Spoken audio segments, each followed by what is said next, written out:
अंतरराष्ट्रीय युवा विद्वान, जैन दर्शन में यूनिवर्सिटी टॉप व गोल्ड मेडलिस्ट, जैन सिद्धांत एवं न्याय विषयों को सरलता से समझाने वाले, यूएसए, इंग्लैंड, ऑस्ट्रेलिया आदि अनेक देशों में जैन धर्म की महती प्रभावना करने वाले, पंडित टोडरमल पुरस्कार, युवा विद्वत रत्न आदि अनेक पुरस्कारों से सम्मानित मूर्धन्य विद्वान डॉक्टर संजीव कुमार गोधा जयपुर द्वारा जानिए धर्म का मर्म। इस कार्यक्रम के प्रायोजक हैं श्री साकेत जी जैन, श्रीमती पूजा जी जैन, दृष्टि जैन, अकलंक जैन, बैंगलोर। क्षत्र चूड़ामणि नामक ये ग्रंथ बहुत ही मार्मिक चर्चा कल यहाँ अंतिम चरणों में हुई थी, क्योंकि ज्ञान ही सर्व कर्मों को नष्ट कर देने में समर्थ है। ये ताकत, ये पावर ज्ञान की ही है, जिसके माध्यम से संपूर्ण शास्त्र का ज्ञाता भी होता है, संपूर्ण कर्मों का नष्ट करने वाला भी होता है, मोह को जीत लेने वाला भी होता है। क्योंकि मोह रूपी शत्रु को जीत लेने में यदि कोई समर्थ है तो वो है ज्ञान। मोह यदि अंधकार है तो ज्ञान प्रकाश है। ज्ञान का प्रकाश जहाँ होगा वहाँ मोह अंधकार नहीं हो सकता है। हमारे चित्त में समझते हुए जानते हुए भी विपरीत भाव क्यों आते हैं, खोटे भाव क्यों आ जाते हैं? हम समझते हुए भी गलत कार्य करने की तरफ प्रवृत्त क्यों हो जाते हैं? हम सोचते हैं झूठ नहीं बोलना चाहिए, फिर भी हमारे मुख से असत्य वचन क्यों निकल जाता है? हम सोचते हैं हमें चोरी नहीं करना चाहिए, लेकिन फिर भी किसी का पेन ले लेने का भाव क्यों आ जाता है? जिन मंदिर से पुस्तक ले जाने का भाव क्यों आ जाता है? किसी भी वस्तु को उठा, भले ही ना उठाएं ना करें, लेकिन जो खोटा भाव मन में आ जाता है वो तो ठीक नहीं है ना।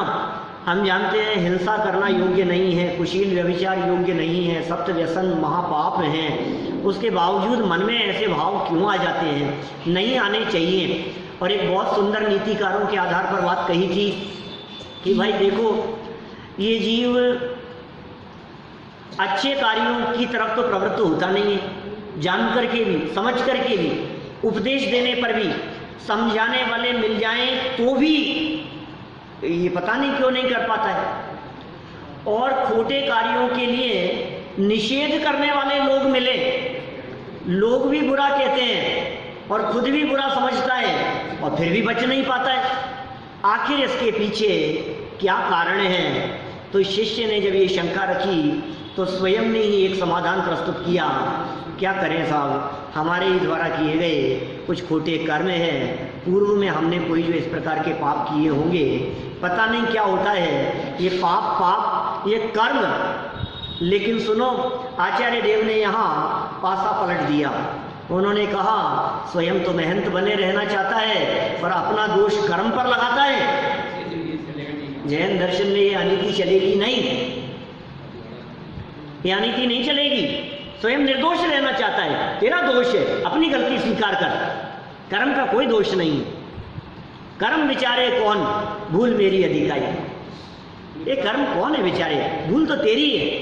तो फिर साहब मैं क्या करूं, मेरे से हो जाए तो मैं समझ तो रहा हूं ना कि तू समझ ही नहीं रहा है। तू समझ एक बार, तेरा चिंतन सही दिशा में चलना चाहिए। यदि तेरा चिंतन सही दिशा में निरंतर चलेगा तो निश्चित रूप से तेरे मन में ये पाप भाव भी नहीं आएंगे, ये कर्म भी स्वयमेव नष्ट हो जाएंगे। और इस संदर्भ में वादीप सिंह सूरी आत्मज्ञान कराते हुए आत्म स्वरूप का वर्णन बहुत सुंदर शब्दों में व्यक्त किया। हम उन पंक्तियों के संदर्भ में कुछ देर चर्चा करना चाहते हैं। हमारे पारस जी की भावना थी कि एक बार आप थोड़ा सा इन पंक्तियों के बारे में और चर्चा करो। देखो भाई, बहुत सुंदर पंक्तियां थी। मैं कौन हूं, सबसे पहले ये नक्की करो, मैं कौन हूं। आप यदि अपने आप के बारे में नक्की करेंगे ना मैं कौन हूं, तो बहुत सारे काम तो वैसे ही निपट जाएंगे, बहुत सारे पाप तो वैसे ही छूट जाएंगे। क्या आप ये नक्की कर, मैं जैन हूं, मैं मनुष्य हूं, मैं जैन हूं, मैं सेठ हूं, मैं वैभव संपन्न हूं, मैं श्रावक हूं, कौन हूं मैं आखिर? मैं कौन हूं? ये एक निबंध पढ़ा था हमने एक पाठमाला में। मैं कौन हूं? मैं वो हूँ जो कभी नहीं बदलता, मैं वो हूँ जिसमें परिवर्तन नहीं होता, मैं वो हूँ जिसकी अवस्थाएं बदलने पर भी जिसका स्वरूप नहीं बदलता, मैं वो हूँ। ये देह बदल जाने पर भी मैं नहीं बदलता। ये मैं कौन हूँ उसका स्वरूप बतलाया है। बोले मैं एक हूँ। फिर अनादि अनंत हूँ, 97 नंबर पेज है। मैं एक हूँ, मैं अनादि अनंत हूँ, नीचे पहला पॉइंट है ना, अनादि अनंत हूँ। अब सोचो ये अनादि अनंत बहुत बड़ी चीज है। अनादि अनंत की पावर ख्याल में आते ही सारे पाप छूट जाते हैं। अनादि अनंत की पावर ख्याल में आते ही सच्ची क्षमावाणी बनती है। क्योंकि मैं अनादि अनंत हूं और सामने वाला भी अनादि अनंत है। अब बोलो किसने किसका क्या बिगाड़ा? वो मेरा क्या बिगाड़ सकते हैं? उन्होंने मेरा क्या बिगाड़ लिया? कि नहीं साहब मेरे 15 लाख रुपए खा गए, 25 लाख रुपए खा गए। अरे वाह, तेरे पैसे खा गए। वो पैसे तेरे थे क्या कि तूने जबरदस्ती उनको अपना मान रखा था? अच्छा नहीं मेरे थे साहब। कि कब से थे तेरे? कि ये कोई 10-5 साल पहले कमाए थे। और कब तक रखने वाला था उनको? कि जब तक जीवन था तब तक तो रखता। तेरा जीवन कितना है? तू तो अनादि काल से है और तू अनंत काल तक रहने वाला है। सुन, ये तेरे अनादि अनंत टाइम पीरियड के बीच में कभी कभी द्रव्य कर्म उदय में आकर तुझे टेम्परेरी कुछ वस्तुएं दे जाता है, टेम्परेरी दे जाता है। और ये इसलिए देकर के जाता है कि सुनो तुमने कुछ अच्छे काम किए थे, इसलिए मैं तुम्हारे को ये वस्तुएं प्रदान कर रहा हूँ, तुम इनका उपयोग करो, अच्छे काम में उपयोग करना। लेकिन जिस दिन मैं जरूरत समझूंगा उस दिन बिना नोटिस दिए वापस ले जाऊंगा। किसने कहा? द्रव्य कर्म ने। क्या विदाउट नोटिस? क्या कोई नोटिस नहीं? लेकिन आप उपयोग करो, कोई दिक्कत नहीं है, मुझे कोई दिक्कत नहीं है। लेकिन यदि आप इसका उपयोग अलिप्त रह करके करते हैं, क्या आप इनको यदि हड़पने का प्रयास करेंगे तो मेरी कोशिश ये रहेगी कि भविष्य में तुम्हारे को नहीं दिया जाए। एक तो तुम्हारे को उपयोग करने के लिए मकान दे दिया, एक तो तुम्हें उपयोग करने के लिए गाड़ी दे दी, अब तुमसे हड़प लो तो आगे से सोचूंगा भैया इसकी नीयत सही नहीं है। और यदि तुम्हारी नीयत साफ है क्या तो मैं आगे और दे दूंगा तुम्हारे को, उपयोग करो, हमें कोई दिक्कत नहीं है। तो यहाँ जैसे देखो क्रेडिट कार्ड होता है ना, क्या अब उस क्रेडिट कार्ड की आपकी जितनी लिमिट है, आपने खूब खर्च किया और टाइम टू टाइम आपका पेमेंट करते रहे आप उसका, तो वो लिमिट बढ़ाते रहते हैं। क्यों बढ़ाते रहते हैं? आपकी ईमानदारी को देखकर। ऐसा होता है कि नहीं? आप यदि ईमानदार हैं तो आपकी लिमिट बढ़ती चली जाएगी। आप यदि जगत के पदार्थों के संदर्भ में ईमानदार हैं तो आपको जगत के वैभव ये द्रव्य कर्म के माध्यम से मिलते रहेंगे। और आपने यदि उनको हड़पने का प्रयास किया, बेईमानी की, तो फिर क्या होगा? ईमानदारी क्या रखनी है हमारे को? ईमानदारी ये रखनी है कि जितना अपना काम चले उतना काम चला लिया, लेकिन ज़्यादा आसक्ति का भाव नहीं है। क्योंकि कभी भी वो द्रव्य कर्म का उदय आया और गाड़ी गायब, मकान गया, जेब में रखे हुए पैसे खत्म, ये मोबाइल ये चोरी कर लिया गया, ये क्या हो गया? ये कौन ले गया? ये कौन ले गया? जिस भाव आया था उसी भाव चला गया। एक व्यक्ति सड़क पर चलते चलते ठोकर लगी और एक दांत टूट गया तो रोने लगा, एक दांत टूट गया मेरा। फिर सुन, ये द्रव्य कर्म ने तेरे को दिया था, वो तो उसकी मेहरबानी समझ, वो चाहता तो पूरे ले जाता, एक ही ले गया है? बाकी 31 तो बचे हैं जिसके जितने भी हों। तो ये कह रहे हैं यहाँ कि तू अनादि अनंत है भैया, तू अपने आप को इन संयोगों वाला मत समझ, शरीर वाला मत समझ। अनादि अनंत अपने स्वरूप का विचार करने पर ये देह के प्रति आसक्ति का परिणाम निकलता है। सामने वाले के दोष भी नहीं दिखते क्योंकि दोष क्षण मात्र का है और निर्दोष तत्व अनादि अनंत है, उसकी दृष्टि होती है। तू स्वयं आनंद कंद है। बाहर के संसार में क्यों ढूंढे है सहारा, तेरे सागर तेरे भीतर है किनारा। इस बाहर के संसार में तू कहाँ सहारा ढूंढ रहा है, कहाँ सहारा तलाश रहा है? तेरे सागर का तेरे भीतर ही किनारा है। अपने भीतर में देख, अपने अंतर में देख, तुझे भगवान मिलेंगे, तुझे परमात्मा के दर्शन होंगे। बाहर मंदिर मस्जिद इधर उधर तीर्थ क्षेत्रों में कहाँ कहाँ भटकता है, प्रभु कहाँ मिलेंगे? जब दिल खोजा अपना, अंदर में मिलेंगे भगवान। बाहर में भगवान नहीं है, अंदर में भगवान। तो आनंद कंद है, अनंत गुणों का गोदाम है। गोडाउन है, गोडाउन। किसका गोडाउन है? आपके गोडाउन में क्या है भैया? कुर्सियां। आपके गोडाउन में क्या है? अटाला। हमारे गोडाउन में तो अनंत गुण हैं भाई साहब, और हमारा ये गोडाउन कभी खाली नहीं होता। हमारे गोडाउन में जितना माल है उतना ही माल रहता है, क्योंकि हमारे गोडाउन का माल बेचने के लिए नहीं है, उपभोग करने के लिए है, आनंद का उपभोग करने के लिए।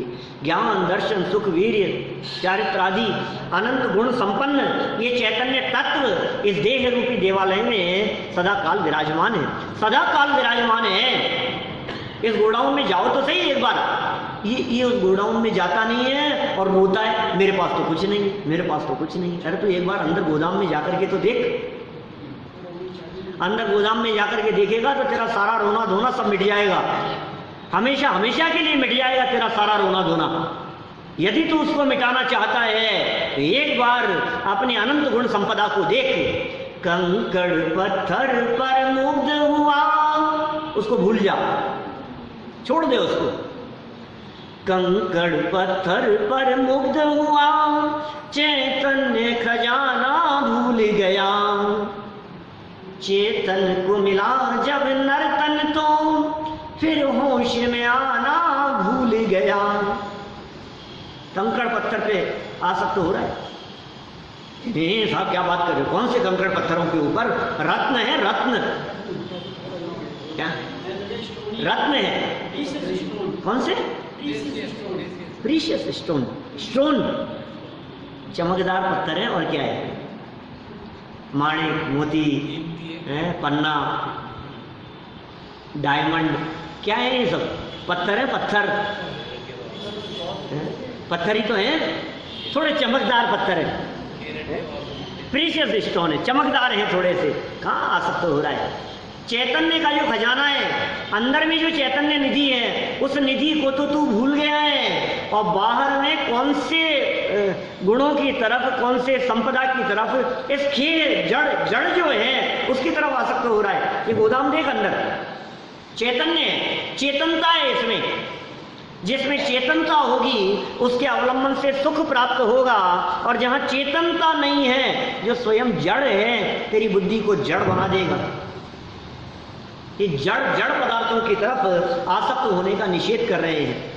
इस भूल में इतना भूल गया। क्या हो गया भैया? फिर क्या हुआ?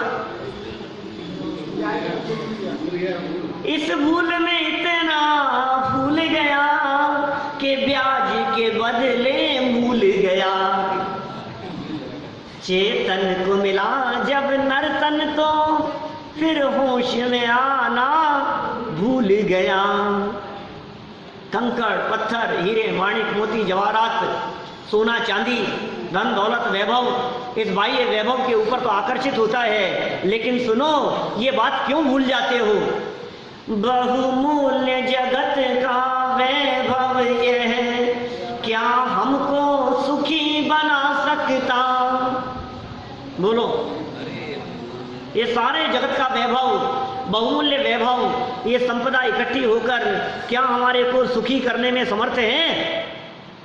मजा तो आता है भैया, मजा तो आता है। अरे क्षणिक है, ये अंत नहीं है, एक के बाद एक स्टेप। आप सोचिए, आपने अपने बचपन से लेकर आज तक कितने अचीवमेंट हासिल किए, और वो हासिल होने के पहले आप ये सोचते रहे मैं हो जाऊं, मुझे हो जाना है, क्या मैं यहाँ का अध्यक्ष हो जाऊं, है मेरे को ये मिल जाए, है मेरे को यहाँ का नेतृत्व मिल जाए, मैं यहाँ का संघपति हो जाऊं, मेरे को ऐसा सोचते रहे ना अपने आप के बारे में, ये बिजनेस मेरा चल जाए, ये डीलिंग मेरे साथ में हो जाए। जितनी बातें आप सोचते रहे वो अनगिनती काम न हुए हों ऐसी बात नहीं है। हुए तो थे, क्या हुए तो थे, बहुत सारे काम हुए थे ना जो आप सोचते थे, लेकिन फिर अब कितने सुखी हैं आप? हाँ ठीक है, अरे यार आप तो बहुत संस्थाओं के पता जी, हाँ ठीक है, अरे क्या है दम उसमें बचना में, क्या लग रहा है बताओ? बस ऐसा हो जाए, एक दुकान से बगल वाली दुकान है ना, ये दुकान और आ जाए अपने तो क्या मजा आ जाए कि फिर क्या हुआ फिर? बस ये जो फ्लैट दिख रहा है ना, बस यार ये इतने में पक्का हो जाए ना तो फिर तो 5 लाख कम में मिल जाए, मैं कह तो दिया उसको, मजा ही आ जाए फिर तो। फिर क्या हुआ? फिर मिल गया, फिर अब क्या हुआ? बहुमूल्य जगत का वैभव यह क्या हमको सुखी बना सकता, अरे पूर्णता पाने में क्या इसकी है आवश्यकता, मैं स्वयं पूर्ण हूँ अपने में। ये बात क्यों नहीं ख्याल में आती है? वो सिखा रहे हैं यहाँ, ये कह रहे हैं ये चिंतन जिसको होगा, बोले अब कर्म मेरा क्या बिगाड़ देगा, क्योंकि कर्म जो ले जाता है वो मेरा नहीं है, और जो मेरा है उसे कर्म ले जा सकता नहीं है। मतलब क्या ले जाएगा कर्म? एक कर्म ले गया, एक कर्म ने मेरा बिगाड़ दिया। बहु विकट वन में कर्म बैरी ज्ञान धन मेरो हरियो, अरे कुछ नहीं हरा उसने, धोखे में है तू, वो कर्म ने तेरा ज्ञान नहीं हरा। तू यदि अभी भी अपनी स्वभाव सामर्थ्य को पहचाने तो ज्ञान तेरा वापस प्रकट हो सकता है। ये कर्म कुछ भी बिगाड़ने में समर्थ नहीं हो सकते। अंदर में पुरुषार्थ जागृत तो कर, काम होगा। आंतरिक पुरुषार्थ जगाने के लिए ये बहुत सुंदर पंक्तियां इन्होंने यहाँ व्यक्त की थी। गुणों का गोडाउन है, सिद्ध समान है, कमजोर क्यों महसूस कर रहा है अपने आप को? कमी नहीं है तेरे में। रे प्रभु तू काहे बातें अधूरा, तू सब बातें पूरा, तू सब बातें पूरा है। सिद्ध समान सदा पद मेरो, मम स्वरूप है सिद्ध समान, जो निगोद में सोही मुझ में, सोही मोक्ष मंझार। निश्चय भेद कछु भी नाही, भेद गिने। व्यवहार संसार, ये सारा संसार भेद देखता है, सच में कोई भेद नहीं है। सब में शुद्धाऊं शुद्ध नया, द्रव्य संग्रह की मूल गाथा है। मग्गण गुण ठाणे 14 सिंह अवंतित है अशुद्ध नया, विडने या संसारी, और सव्वे शुद्धाऊं शुद्ध नया। शुद्ध नए की दृष्टि से देखो तो सारे जगत के जीव शुद्ध हैं, सिद्ध समान है, अनंत चतुष्टय स्वभावी हैं, चैतन्यमय हैं, परम स्वतंत्र भगवत स्वरूप आत्मा। कौन है? मैं हूं, तो भगवत स्वरूप आत्मा कोई और नहीं है। वर्तमान मनुष्य पर्याय मात्र मैं नहीं हूं। मनुष्य जितना अपने आप को मानता है, इसलिए थोड़ा सा कमाने धमाने में उपयोग लगाता है। अरे मैं मनुष्य हूँ, ये मेरा परिवार है, इतना तो मुझे करना ही पड़ेगा, थोड़ा कमाना तो पड़ता ही है, नहीं तो कैसे चलेगा बतलाओ। घर गृहस्थी में रहते हैं तो बिना कमाए तो काम नहीं चलेगा। ये तेरे कमाने से कमाया जा रहा है। ये बात यहाँ श्रुत के माध्यम से समझा रहे हैं। तेरे कमाने से कमाया नहीं जाता है, तेरे इकट्ठा करने से इकट्ठा नहीं होता है, तेरे खर्च करने से खर्च नहीं होता है, तेरे जोड़ने से जुड़ता नहीं है। ये बात दिमाग में सेट क्यों नहीं होती है? ये जिनागम की सारभूत बातें हैं, क्योंकि परद्रव्य में तेरी चलती नहीं है, तेरी परद्रव्य में चल नहीं सकती है। जहाँ चलती है वहाँ चलाता नहीं है, और जहाँ नहीं चलती है वहाँ जबरन चलाने का प्रयास करता है। रिजल्ट क्या आएगा बताओ? जहाँ नहीं चलती है वहाँ टांग फंसा रहा है जबरदस्ती, और जहाँ चल सकती है अपने स्वभाव में, अपने उपयोग को अपने में लगाने में, वहाँ चलाता नहीं है। निज में पुरुषार्थ चलता है, पर में पुरुषार्थ नहीं चलता है। कहना क्या चाहते थे, क्या कह दिया, बोलना क्या चाहते थे, नहीं बोलना चाहते थे, बोल दिया, बोलना चाहते थे। कल कही थी मैंने बात टीवी पे, मेरी भावना पे प्रवचन में, जिनवाणी चैनल पे।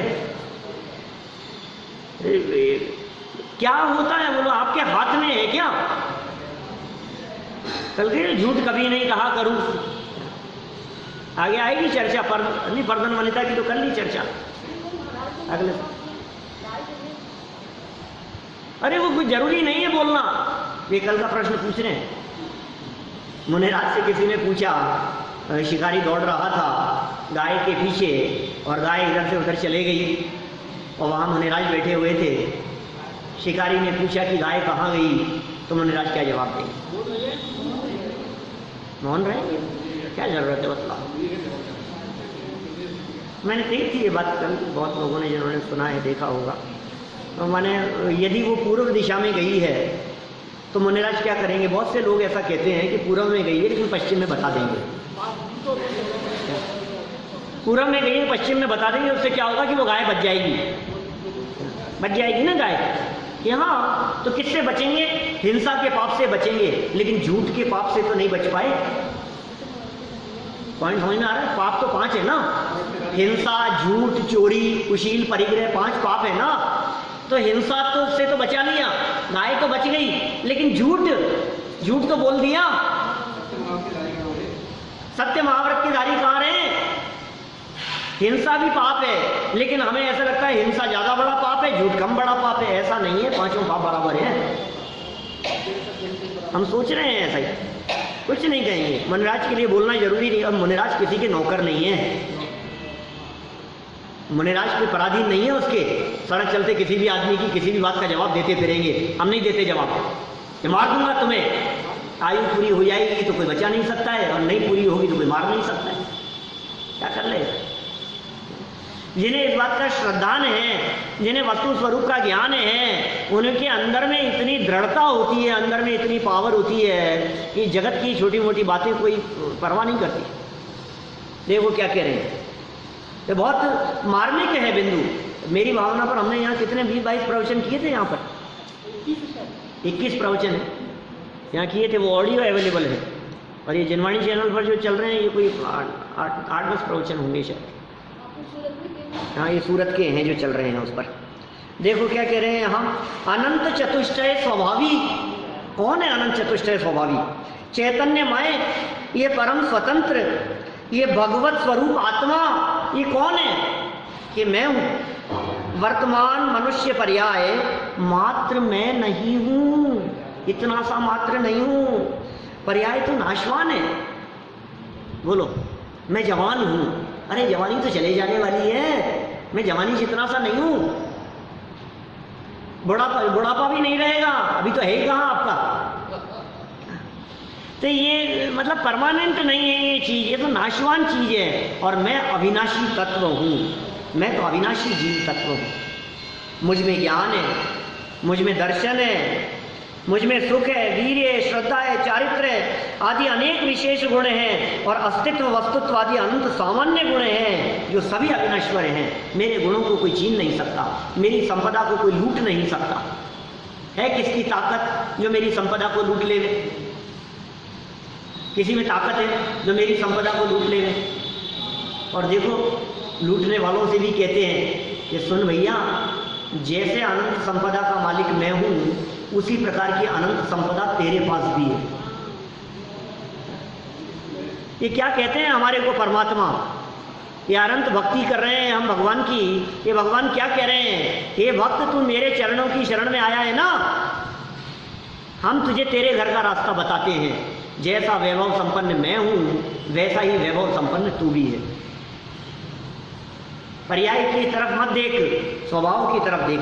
सामान्य गुण है, अनंत गुण है, जो सभी के सभी गुण कैसे हैं? अविनश्वर हैं, नष्ट नहीं होने वाले हैं।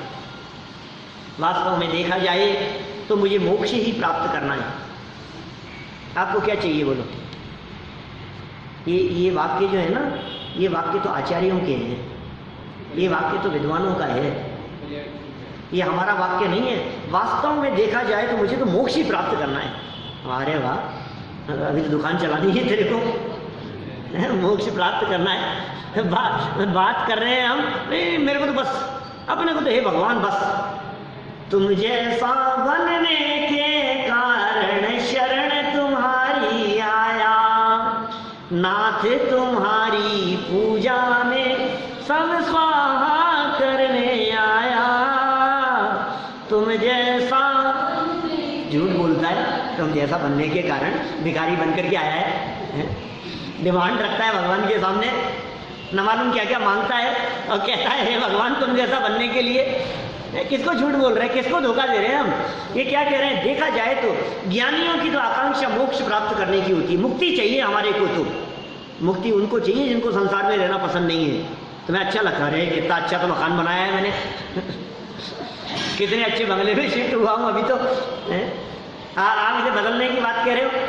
सुन भैया, एक घर ऐसा बनाएंगे जिसके बाद में दोबारा घर बदलना नहीं पड़ेगा। एक घर ऐसा होना चाहिए।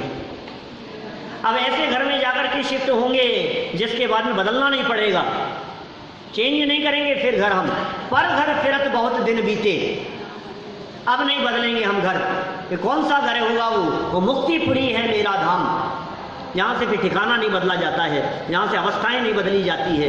एकमात्र दुनिया के सर्व दर्शनों में से एक दर्शन है जैन दर्शन, जो भक्त नहीं भगवान बनने की बात करता है, जो ये कहता है तुम सिद्धालय में जाकर के विराजमान हो सकते हो। जिनके परमात्मा ये कहते हैं कि हे भक्त, तू अकेला भक्त नहीं है, तू मेरे बगल में आकर के बैठ सकता है। ये जैन दर्शन है। कौन कहे, बतलाओ, दुनिया में कौन परमात्मा ऐसे होंगे जो ये कहेंगे तू हमारे जैसा बन सकता है? ये मोक्ष की बात करें, मोक्ष ही प्राप्त करना है। किंतु अब क्या करें साहब, करना तो है, लेकिन क्या है वो मिलता नहीं है ना। ये पंचम काल चल रहा है ना, इस पंचम काल में मोक्ष मिलता नहीं है ना। किंतु साक्षात मुक्ति की प्राप्ति इस पंचम काल में शक्य नहीं है। ओहो, क्या करें, कैसे जाएं भैया? मुक्ति तो जाना है हमारे को, मोक्ष तो प्राप्त करना है। अतः मोक्ष मार्ग को प्राप्त करना ही है, मुक्ति तो मिलेगी नहीं, पंचम काल चल रहा है। तो क्या करें? मोक्ष मार्ग को प्राप्त करना ही है। कि साहब ये मोक्ष का मार्ग कौन सा है? MI रोड से जाता है कि इधर आगरा रोड से, किधर से जाता है? टोंक रोड से, इधर त्रिपुलिया होके जाता है, चांदपुर से। हमारे इधर तो आदर्श नगर में है, किधर जाता है? अरे भाई, मोक्ष बाहर की कोई मंजिल नहीं, द्वार उसका आपके भीतर खुला है। आप कहाँ तलाश रहे हो मोक्ष को? बाहर के कोई रास्ते मोक्ष ले जाने वाले नहीं हैं, अंदर रास्ता है एक। मोक्ष बाहर की कोई मंजिल नहीं, द्वार उसका आपके भीतर खुला है। तो फिर क्या करें? बाहरी घुड़दौड़ को सब रोक दो और भीतर देख लो क्या सिलसिला है। व्यर्थ ना इसको गवाओ इस कदर, बड़ी मुश्किल से ये मानव तन मिला है। क्या कह दिया? व्यर्थ ना इसको गवाओ इस कदर, बड़ी मुश्किल से ये मानव तन मिला है। तो करूं क्या? डूब कर अपने में खुद को जान लो, जैन दर्शन की यही तो एक कला है। मोक्ष बाहर की कोई मंजिल नहीं, द्वार उसका आपके भीतर खुला है। अब द्वार तो भीतर है और तलाश रहा है बाहर। शिखर जी जाने से मोक्ष मार्ग मिलेगा कि गिरनार जी जाने से? कहाँ जाए? बुंदेलखंड की यात्रा करें कि दक्षिण भारत की यात्रा? घूमटेश्वर किधर जाएं बोलो? कोन्नूर मलई किधर जाएं? बाहर नहीं भाई, एक बार अंतर यात्रा करो। ये अंतर यात्रा की बात है। जब अंतर यात्रा होती है तो अंतर के अवगुणों को निकाल के बाहर फेंका जाता है। अंतर की जब सफाई होती है तो अवगुण निकल जाते हैं और सद्गुणों का भंडार, वो जो गोडाउन था अंदर में, वो जब निकलता है, जब प्राप्त होता है जब प्रकट दिखाई देता है तो ये अक्षय अपूर्व अनंत सुख की प्राप्ति करता है ये जीव।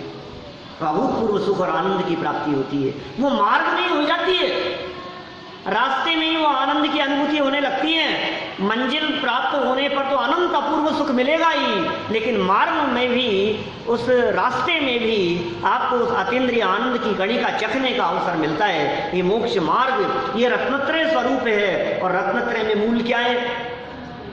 सम्यक दर्शन, वो रत्नत्रय में मूल है।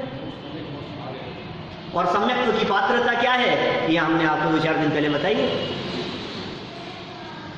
लिंक भेजी ना। सम्यक्त्व की पात्रता, ये पात्रता क्या है? यदि आप अपने जीवन में मोक्ष मार्ग प्रकट करना चाहते हैं, आप यदि सम्यक दर्शन प्रकट करना चाहते हैं, तो पहले पात्रता तो प्रकट करो। जिन भगवान को आप अपने में उतारना चाहते हैं, आपने देखा है बैठने की जगह भी है कि नहीं? मेरे मन मंदिर में आन पधारो महावीर भगवान। अरे वाह, मन को मंदिर कह रहा है। राग द्वेष कषाय पाप तो अंदर में भरे पड़े, अंदर में तो काम क्रोध आदि विषय कषाय का कचरा भरा पड़ा है, और कह रहा है मन मंदिर में आन पधारो। फिर कितनी बार तूने पुकारा माइक से, मन मंदिर में आन पधारो? कभी आए कि नहीं महावीर भगवान? एक बार तो तुझे आना ही पड़ेगा, और सोते हुए भारत को जगाना ही पड़ेगा। वर्तमान को वर्धमान की आवश्यकता है। आएंगे कि नहीं महावीर भगवान? मन मंदिर में आएंगे कि नहीं? आ तो सकते हैं, लेकिन मन को इतना पवित्र तो बनाओ कि भगवान महावीर स्वामी आ सके। क्या बोलो? इतना पवित्र तो बनाओ अपने मन को, अपने हृदय को। जमाई बाबू आने वाले होते हैं ना, घर में सफाई हो जाती है। और कोई बड़े विशिष्ट लोग आने वाले हों तो फिर तो सफाई का कहना ही क्या। लक्ष्मी जी के आने की कल्पना होती है तो पूरा घर साफ कर लेता है दिवाली पे। लक्ष्मी जी आएंगी फिर, और एक एक स्टेप बढ़ा करके तो देखो आप, घर में आपके पार्षद आने वाले हो, घर में आपके एमएलए आने वाले हो, घर में आपके मुख्यमंत्री आने वाले हो, और नरेंद्र मोदी की चिट्ठी आई है, दीपेश जी आपके यहाँ आ रहा हूँ। बोलो अब क्या होगा? कैसा लगता, कैसा फील करते हैं आप? अब सफाई कहाँ होगी मतलब? घर, अरे पूरे नगर में, एयरपोर्ट से लेकर जिन जिन बाजारों गलियों रास्तों को क्रॉस करते हुए हमारे घर तक आएंगे हैं, जगह जगह पर दरवाजे बना दिए जाएंगे, सफाइयाँ हो जाएगी, रोड सही हो जाएगी, कहीं कोई गड्ढा नहीं रहेगा, रंगोलियां बना दी जाएगी, चारों तरफ सुंदरता, और नरेंद्र मोदी जी को ऐसा लगेगा कि पूरा भारत स्वच्छ है। कैसा लगेगा मतलब? कितनी स्वच्छता है। सुनो, मोदी जी को बुलाने के लिए तो पूरा नगर स्वच्छ है, और भगवान महावीर स्वामी को बुलाने के लिए मन भी स्वच्छ नहीं है। कैसे आएंगे वो महावीर भगवान? ये पात्रता, जिस वेदी पर भगवान की प्रतिमा विराजमान की जाती है, उस वेदी की शुद्धि की जाती है। उस वेदी शुद्धि के बिना भगवान की प्रतिमा विराजमान नहीं होती। ये सम्यक दर्शन, ये बिना आंतरिक शुद्धि के प्रकट नहीं होगा। ये सम्यक दर्शन मोक्ष मार्ग का मूल है। ये सम्यक दर्शन प्रकट करने की विधि की चर्चा में एक कुछ चिंतन करने के लिए बिंदु प्रदान किए गए।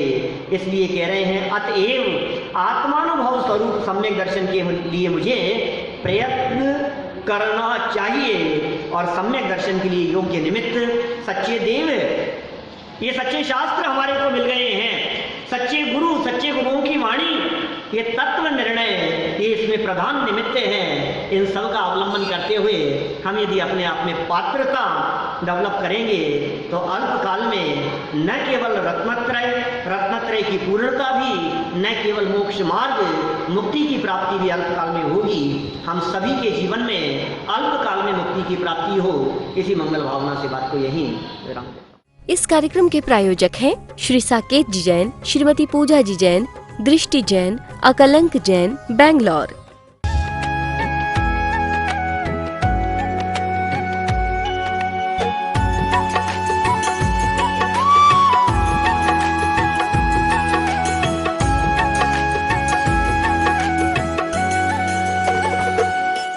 अंतरराष्ट्रीय युवा विद्वान जैन दर्शन में यूनिवर्सिटी टॉप व गोल्ड मेडलिस्ट, जैन सिद्धांत एवं न्याय विषयों को सरलता से समझाने वाले, यूएसए, इंग्लैंड, ऑस्ट्रेलिया आदि अनेक देशों में जैन धर्म की महती प्रभावना करने वाले, पंडित टोडरमल पुरस्कार, युवा विद्वत रत्न आदि अनेक पुरस्कारों से सम्मानित मूर्धन्य विद्वान डॉक्टर संजीव कुमार गोधा, जयपुर द्वारा जानिए धर्म का मर्म।